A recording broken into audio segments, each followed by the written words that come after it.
નમસ્કાર, ઉજાસ ટીવીમાં હું પંકજ આપનું સ્વાગત કરું છું। આજના તારીખ 16મી માર્ચ અને સોમવારના અમેરિકાના મુખ્ય સમાચારની વાત કરીએ તો અમેરિકામાં વસતા આપણા ગુજરાતીઓ જ્યારે પ્લેનમાં મુસાફરી કરે છે ત્યારે આવી ભૂલ ન કરવી જોઈએ।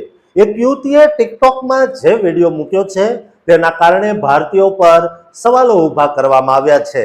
તેનો વિડીયો જોઈશું। ઉપરાંતના ન્યૂઝમાં જોઈએ તો શિકાગોમાં એક ગુજરાતીના સ્ટોરને ભર બપોરે લૂંટારુઓએ નિશાને લીધો છે। લૂંટારુ દ્વારા જે લૂંટનો પ્રયાસ કરવામાં આવ્યો તેના કારણે સ્ટોરના માલિક પટેલ પરિવારમાં હાલ ડરનો માહોલ જોવા મળી રહ્યો છે।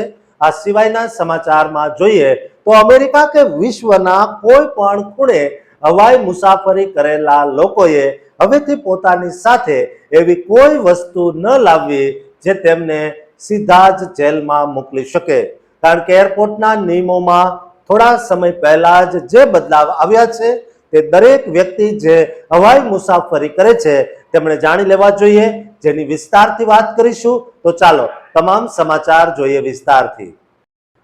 અમેરિકાના આકાશમાં હજારો ફૂટની ઊંચાઈએ ઉડતી વખતે એક આરામદાયક સીટ તમારી સફરને નરક બનાવી શકે છે। શું સીટ પાછળ નમાવવી એ ગુનો છે કે પછી પાછળ બેઠેલા પેસેન્જરની દાદાગીરીનો ભોગ બનવું એ મુસાફરોની નવી કિસ્મત? સોશિયલ મીડિયા પર અત્યારે જે વિડીયોએ ધૂમ મચાવી છે અને કરોડો લોકોની ઊંઘ ઉડાવી દીધી છે તે વિમાનની અંદરના એવા ખૌફનાક દ્રશ્યો જે જોઈને તમે પણ ચોંકી જશો। શું ખરેખર ન્યાય મળ્યો કે મુસાફરીના અંત સુધી આ ટોર્ચર ચાલુ રહ્યું? મિત્રો, માર્ચ 2026માં ટિકટોક પર એક વિડીયો વાયરલ થયો છે જેણે ઇન્ટરનેટ પર નવી ચર્ચા જગાવી છે। વર્સ્ટ પ્લેન રાઇડના કેપ્શન સાથે અપલોડ થયેલા આ વિડીયોને અત્યાર સુધીમાં 9.6 મિલિયનથી વધુ લોકો જોઈ ચૂક્યા છે અને 11 લાખથી વધુ લાઇક્સ મળી છે। આ વિડીયો અમી નામની મહિલાએ બનાવ્યો છે, જેની સાથે ફ્લાઇટ દરમિયાન જે બન્યું તે જાણીને તમારું લોહી ઉકળી જશે। અમીએ જ્યારે પોતાની ફ્લાઇટમાં આરામ કરવા માટે સીટ થોડી પાછળ નમાવી એટલે કે રિક્લાઇન કરી ત્યારે પાછળ બેઠેલી એક મોટી ઉંમરની મહિલાએ ભાન ગુમાવ્યું। પાછળની મહિલાએ ગુસ્સામાં આવીને અમીની સીટને પાછળથી જોરથી ધક્કા મારવાનું અને મુક્કા મારવાનું શરૂ કરી દીધું। વિડીયોમાં સ્પષ્ટ દેખાય છે સીટ વારંવાર જોરદાર ઝટકાઓ સાથે હલી રહી છે અને પાછળની મહિલાનો ગુસ્સાવાળો ચહેરો સીટની ગેપમાંથી દેખાઈ રહ્યો છે। અમીએ જણાવ્યું કે તેણે વારંવાર પાછળ ફરીને તે મહિલાને રોકવાનો પ્રયાસ કર્યો અને ફ્લાઇટ એટેન્ડન્ટ્સ પાસે મદદ પણ માંગી, પરંતુ આશ્ચર્યની વાત એ છે કે કેબિન ક્રૂને જાણ કર્યા છતાં પણ તે મહિલાએ આખી ફ્લાઇટ દરમિયાન આ હરકત ચાલુ રાખી। અમીએ પોતાની વેદના ઠાલવતા લખ્યું છે કે તે આખી મુસાફરી દરમિયાન હેરાન થતી રહી અને કોઈએ તેને બચાવવા માટે નક્કર પગલાં સુદ્ધા ન લીધા। આ વિડીયો વાયરલ થયા બાદ ઇન્ટરનેટ પર બે ભાગ પડી ગયા। કેટલાક લોકોનું કહેવું છે જ્યારે તમે પ્લેનની ટિકિટ ખરીદો છો ત્યારે સીટ રિક્લાઇન કરવાનો તમારો કાયદેસરનો અધિકાર છે અને પાછળની મહિલાનું વર્તન તદ્દન અસ્વીકાર્ય છે। જ્યારે કેટલાક લોકોનું માનવું છે કે ઇકોનોમી ક્લાસમાં જગ્યા ઓછી હોય ત્યારે પાછળના પેસેન્જરની સુવિધાનો વિચાર કરીને સીટ પાછળ ન નમાવવી જોઈએ।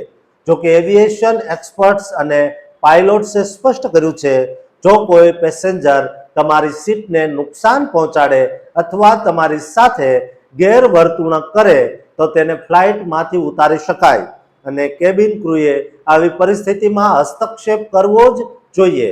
એટિકેટ એક્સપર્ટ જેક્લિન વિટમોર કહે છે કે સીટ પાછળ કરતા પહેલા હંમેશા પાછળ જોવું જોઈએ અને ભોજનના સમયે સીટ સીધી કરી લેવી જોઈએ, પરંતુ હિંસા કોઈ પણ સંજોગોમાં ચલાવી લેવાય નહીં।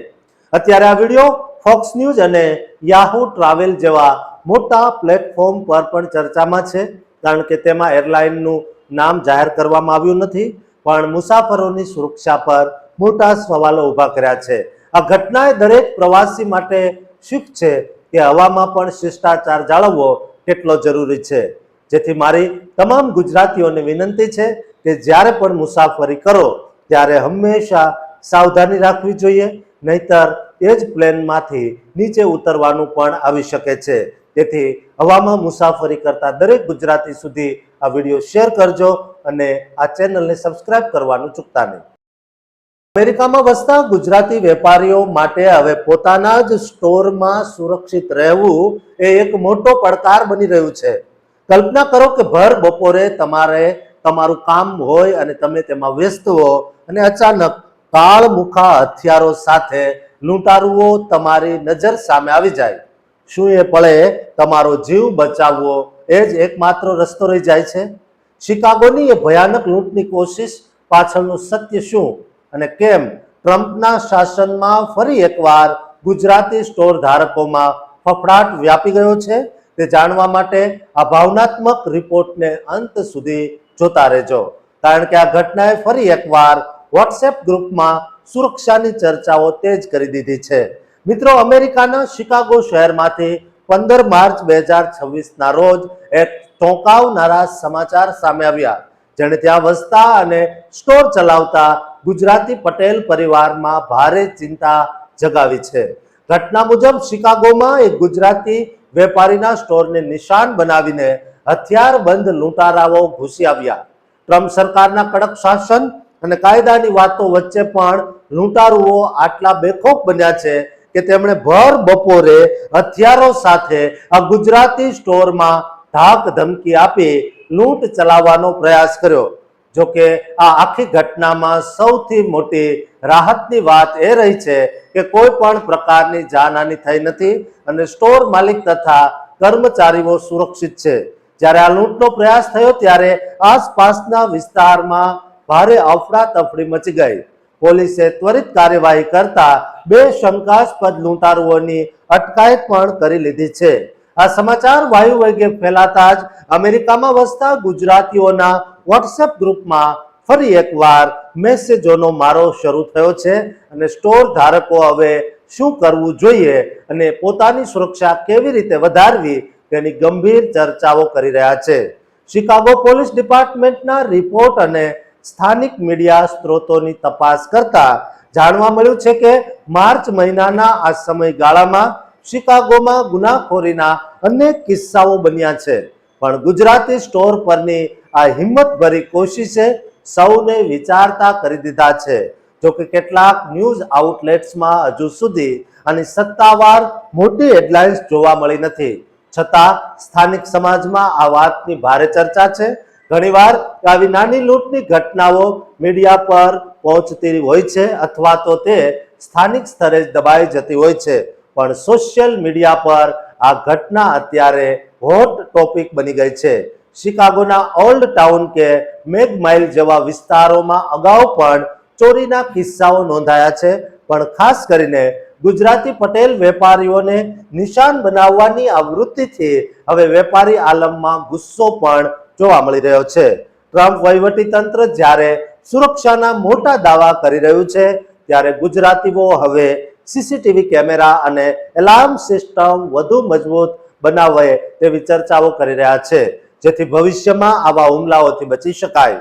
આ 15 માર્ચની ઘટનાએ સાબિત કરી દીધું છે કે પરદેશમાં ધંધો કરવો એ માત્ર પૈસા કમાવાની વાત નથી, પણ પોતાના જીવને હથેળીમાં રાખીને કામ કરવાની મજબૂરી પણ બની શકે છે. પકડાયેલા 2 શંકાસ્પદોની અત્યારે પોલીસ પૂછપરછ કરી રહી છે કે શું તેઓ કોઈ મોટી ગેંગ સાથે જોડાયેલા છે કે પછી આ એક છૂટી છવાઈ લૂંટની કોશિશ હતી. અમેરિકામાં વસતા ગુજરાતી ભાઈ બહેનોએ અત્યારે ખાસ સાવધ રહેવાની જરૂર છે અને ખાસ કરીને રાત્રિના સમયે અથવા એકલ દોકલ સ્ટોર પર સુરક્ષાના તમામ સાધનો સજ્જ રાખવા જોઈએ. દોસ્તો, અમેરિકામાં વ્યવસાય કરતા દરેક લોકો સુધી આ વિડીયો શેર કરજો અને ચેનલને સબસ્ક્રાઇબ કરવાનું ચૂકતા નહીં. વિદેશથી આવતી વખતે તમે પણ તમારા પરિવાર માટે સોનાનો સિક્કો કે નાનકડું બિસ્કિટ લાવવાનું વિચારી રહ્યા છો તો સાવધાન, કારણ કે એરપોર્ટ પરની એક નાની એવી ભૂલ તમને સીધા જેલના સળિયા પાછળ ધકેલી શકે છે અને તમારી જિંદગીભરની કમાણી એક પળમાં જપ્ત થઈ શકે છે. શું તમે જાણો છો કે જે 90% ભારતીયો અજાણતા આ ભૂલ કરે છે. તેમના પર હવે ભારત સરકારની બાજ નજર છે. એરપોર્ટ પરની અત્યંત કડક ચેકિંગ અને દિલ્હી એરપોર્ટ પર બનેલી એ સનસનીખેજ ધરપકડ પાછળનું રહસ્ય શું છે તે જાણવા માટે આ વિડીયોને અંત સુધી જોતા રહેજો, કારણ કે તમારી એક નાનકડી બેદરકારી તમને ગુનેગાર બનાવી શકે છે. મિત્રો, હાલમાં એરપોર્ટ પર ચેકિંગના નિયમો એટલા કડક કરી દેવામાં આવ્યા છે કે હવે નસીબના ભરોસે રહેવું ભારે પડી શકે છે. તમે અમેરિકા, લંડન, ઓમાન, કતાર, સાઉદી કે અમેરિકા જેવા કોઈ પણ દેશમાં રહેતા હો, પણ જો તમે ભારત આવતી વખતે કોઈનો પણ સામાન લઈને આવો છો અથવા કોઈ પ્રતિબંધિત વસ્તુ લાવો છો તો તમારી ધરપકડ નક્કી છે. તાજેતરમાં દિલ્હી એરપોર્ટના ટર્મિનલ 3 પર CISFના જવાનોએ 2 મુસાફરોની એવી રીતે ધરપકડ કરી કે તેમના તમામ મનસૂબા ધૂળમાં મળી ગયા. આ યુવક અને યુવતી ટેક્સીમાંથી ઉતર્યા ત્યારે તેમના હાવભાવ શંકાસ્પદ લાગતા હતા. એટલે તેમની પાસે જે મોટી ટ્રોલી બેગ હતી પણ તેઓ તેને એટલી હળવી રીતે ઉઠાવતા હતા જાણે એમાં રૂ ભરેલું હોય. CISFના જવાનોને શંકા ગઈ કે વિદેશ જનારા કે આવનારા આ મુસાફરોની બેગ આટલી હળવી કેમ? ત્યારે તપાસ કરવામાં આવી અને એક્સરે મશીનમાં બેગ નાખવામાં આવી ત્યારે મોટો ખુલાસો થયો. તે બેગમાં કપડાં નહીં પણ અંદાજે 48 લાખ રૂપિયાની દવાઓ ભરેલી હતી, જેના કોઈ જ કાયદેસરના કાગળો એટલે કે દસ્તાવેજો તેમની પાસે નહોતા. આ બંને મુસાફરો દવાઓની તસ્કરી કરવાના ઈરાદે આવ્યા હતા અને હવે તેઓ કસ્ટમ વિભાગની ધરપકડમાં એટલે કે જેલમાં કે હિરાસતમાં છે. આ તો વાત થઈ તસ્કરીની, પણ 90% ભારતીયો જે બીજી મોટી ભૂલ કરે છે તે છે સોનાની આયાત. ભારત સરકાર દ્વારા હવે સ્પષ્ટ ચેતવણી આપવામાં આવી છે, જો તમે અમેરિકા, દુબઈ, સાઉદી કે અન્ય કોઈ પણ દેશમાંથી સોનું લાવો છો તો તેના પર ખાસ ધ્યાન રાખવું પડશે. વિદેશમાં સોનાનો ભાવ ભારત કરતા ઓછો હોવાથી ઘણા લોકો વિચારે છે કે ત્યાંથી સોનાના સિક્કા કે બિસ્કિટ લાવીને ભારતમાં વેચી દઈશું. પણ યાદ રાખો કે જ્વેલરી ફોર્મમાં સોનું લાવવા માટે અમુક છૂટછાટ છે. પણ જો તમે 1 ગ્રામ પણ સોનાનો સિક્કો કે બિસ્કિટ લાવો છો તો તેના પર તમારે ફરજિયાત ટેક્સ એટલે કે ડ્યુટી ચૂકવવી જ પડશે. ઘણા લોકો છુપાઈને સોનું લાવવાનો પ્રયત્ન કરે છે, પણ જો કસ્ટમ વિભાગ તમને પકડે તો તમારું સોનું જપ્ત થઈ જશે, મોટો દંડ ભરવો પડશે અને જો તમે દલીલબાજી કરી તો જેલની હવા પણ ખાવી પડી શકે છે. ભારત સરકાર હવે સોનાના વધતા ભાવને કારણે આ બાબતે અત્યંત કડક બની છે. ટેક્સની ચોરી એ ગુનો છે અને ડિજિટલ યુગમાં એરપોર્ટ પર બચવું હવે લગભગ અશક્ય છે. તેથી જો તમે વર્ષો પછી તમારા પરિવારને મળવા આવતા હો તો આવી કોઈ પણ ભૂલ ન કરશો, જેથી તમારી ખુશીઓ જેલમાં ન ફેરવાય. એરપોર્ટ પર કોઈ અજાણ્યા વ્યક્તિનું પેકેટ કે સામાન ક્યારેય ન લેતા કેવી ભૂલ પણ ન કરતા, કારણ કે તેમાં શું છે તે તમે જાણતા નથી અને અંતે ફસાવાનો વારો તમારો આવશે. સતર્ક રહો અને કાયદાનું પાલન કરો, જેથી તમારી સફર યાદગાર બને. દોસ્તો, વિદેશમાં રહેતા આપણા 3 કરોડથી વધુ પ્રવાસી ભારતીયો સુધી આ માહિતી પહોંચાડજો. માટે આ વિડીયોને વધુમાં વધુ શેર કરજો, જેથી કોઈ નિર્દોષ વ્યક્તિ મુસીબતમાં ન મુકાય. સચોટ સમાચારો માટે અમારી ચેનલને સબસ્ક્રાઇબ જરૂર કરી દેજો.